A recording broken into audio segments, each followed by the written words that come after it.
Carnival of Terror. The small town of Millvale had always been a quiet, unassuming place, nestled deep in the heart of the Midwest. Life was simple, the people friendly, and the night serene. But all that changed when the carnival came to town. It was late October when the old-fashioned carnival rolled in, its colourful tents and garish lights a stark contrast to the muted fall landscape. Flyers had appeared overnight, promising thrills and chills like the townsfolk had never seen before. There was an air of excitement as families flocked to the edge of town, eager to experience the fun. At the centre of it all was the main attraction, the Circus of Smiles, a troupe of clowns who promised to delight and amaze. But these were no ordinary clowns. They were a peculiar bunch, their faces painted with exaggerated grins that seemed to stretch impossibly wide, their eyes gleaming with an unsettling intensity. Lisa Thompson, a high school senior with a taste for adventure, decided to visit the carnival with her friends. They laughed and joked as they wandered through the grounds, enjoying the rides and games. As night fell, the carnival took on a more sinister atmosphere. Shadows lengthened, and the laughter of the clowns echoed eerily through the air. Lisa and her friends found themselves drawn to the big top, where the Circus of Smiles was about to perform. They settled into their seats, the tent filled with a sense of anticipation. The lights dimmed, and the ringmaster, a tall figure with a waxy complexion and a top hat, stepped into the spotlight. "Welcome, ladies and gentlemen, to the greatest show on earth," he proclaimed, his voice smooth and resonant. "Prepare to be amazed, to be thrilled, and perhaps to be terrified." The show began innocently enough, with juggling acts and acrobatics that drew gasps of delight from the audience. But as the performance went on, the acts became increasingly bizarre and disturbing. The clowns moved with unnatural grace, their laughter hollow and echoing. They performed feats of contortion that defied human anatomy, and their jokes grew dark and twisted. Lisa felt a growing sense of unease. There was something terribly wrong with these clowns. She noticed that their eyes never quite matched their smiles, and their laughter seemed to hide something malevolent. Her friends, however, were captivated, their eyes glued to the spectacle. As the final act approached, the ringmaster stepped forward again. "And now, for our grand finale, we need a volunteer from the audience," he announced, his gaze sweeping over the crowd. His eyes locked onto Lisa, and he pointed directly at her. "How about you, my dear?" Lisa hesitated, but the crowd urged her on, and her friends nudged her forward. Reluctantly, she made her way to the centre of the ring. The clowns surrounded her, their smiles never wavering. "Don't be afraid," the ringmaster said soothingly. "This will be a night you'll never forget." The clowns began to circle Lisa, their movements synchronized and hypnotic. The audience watched in rapt silence as the ringmaster produced a long, gleaming knife. Lisa's heart raced as she realized with dawning horror that this was no ordinary act. Suddenly the clowns pounced, their hands gripping her tightly. She struggled, but their strength was inhuman. The ringmaster's grin widened as he raised the knife. "Ladies and gentlemen, behold the true face of fear." In that moment, chaos erupted. The lights flickered and went out, plunging the tent into darkness. Screams filled the air as the audience panicked, scrambling for the exits. Lisa managed to break free from the clown's grasp and bolted into the shadows, her heart pounding. She stumbled through the darkened carnival, the sound of sinister laughter echoing around her. The clowns were everywhere, their grinning faces appearing and disappearing in the flickering light of the carnival rides. She could hear the terrified cries of others as they too tried to escape. Lisa found herself at the edge of the carnival grounds, the forest looming ahead. She darted into the trees, hoping to lose her pursuers. The night was deathly silent. The only sound was her ragged breathing and the pounding of her heart. Just when she thought she was safe, she heard a soft, mocking laugh behind her. She turned to see one of the clowns, its painted grin gleaming in the moonlight. It advanced slowly, savouring her fear. Desperate, Lisa grabbed a fallen branch and swung it with all her might. The clown staggered, its grin never faltering. She didn't wait to see if it would get up. She ran deeper into the forest, her legs burning with exhaustion. Hours later, as dawn began to break, Lisa stumbled upon a road. She flagged down a passing car, and the driver stopped and helped her inside. She looked back, expecting to see the clowns following, but the forest was empty. The carnival had vanished by the time the authorities arrived. There was no trace of the tents, the rides, or the clowns. The townspeople who had witnessed the horrors of the night were left with nothing but their memories and a lingering sense of dread. Lisa never forgot that night.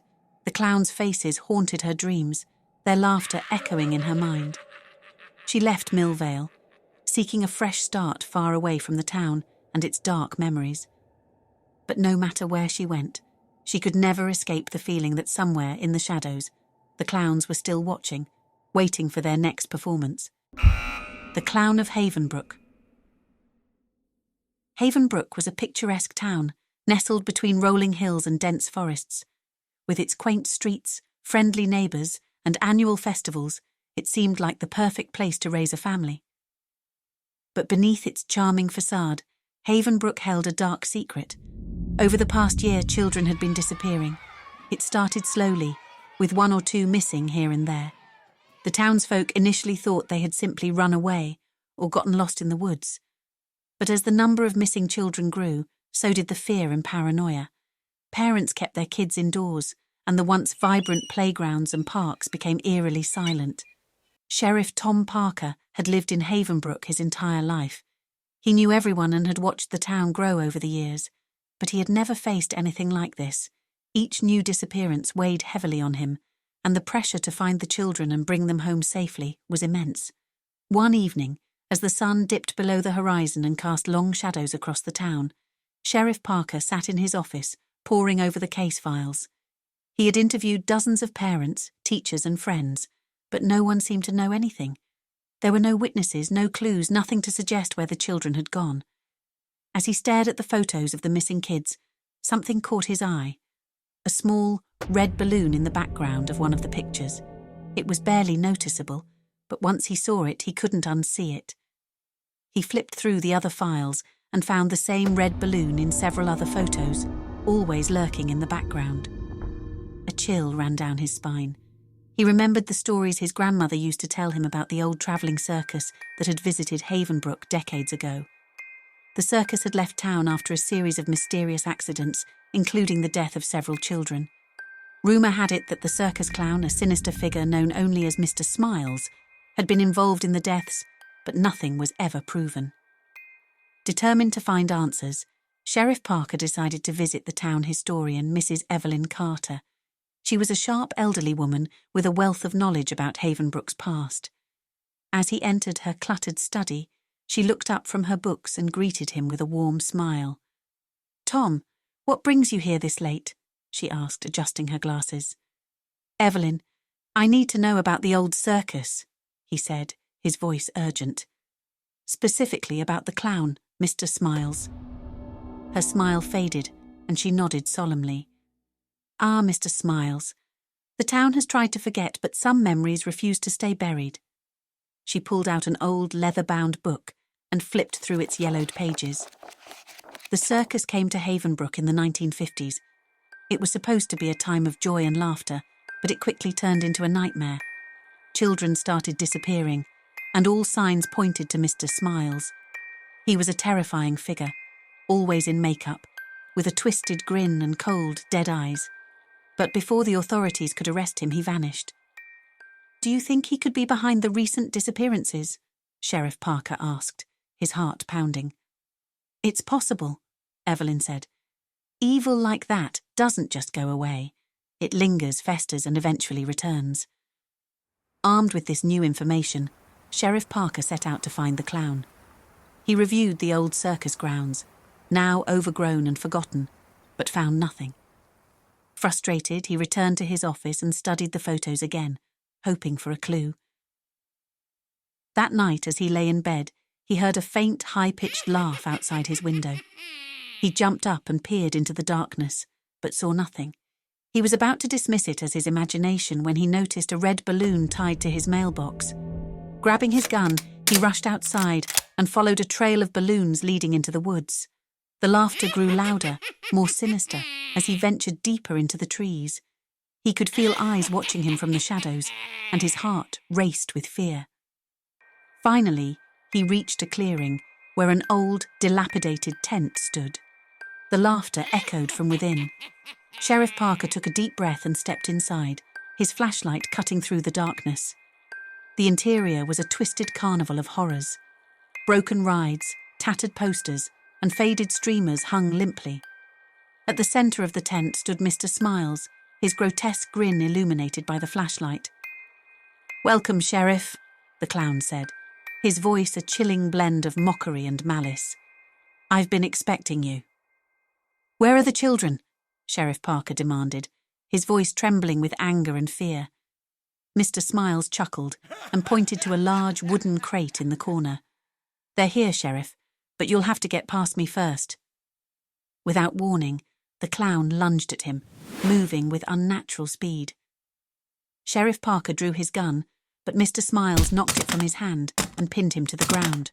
"You can't stop me, Sheriff," the clown hissed, his breath rancid. "I've been feeding on the fear of this town for decades. The children are mine." Summoning all his strength, Sheriff Parker kicked the clown off him and scrambled to his feet. He grabbed a broken piece of wood and plunged it into Mr. Smiles's chest. The clown let out a blood-curdling scream and began to dissolve into a black, foul-smelling mist. With the clown gone, Sheriff Parker rushed to the crate and pried it open. Inside, he found the missing children, dazed but alive. He led them out of the tent and back to safety, relief flooding over him. The town of Havenbrook celebrated the return of their children, but the joy was tinged with a lingering fear. The old circus grounds were destroyed, and the area was consecrated to ensure Mr. Smiles would never return. But the memory of the clown and his sinister laughter haunted the town, a dark reminder that evil could lurk even in the most idyllic of places.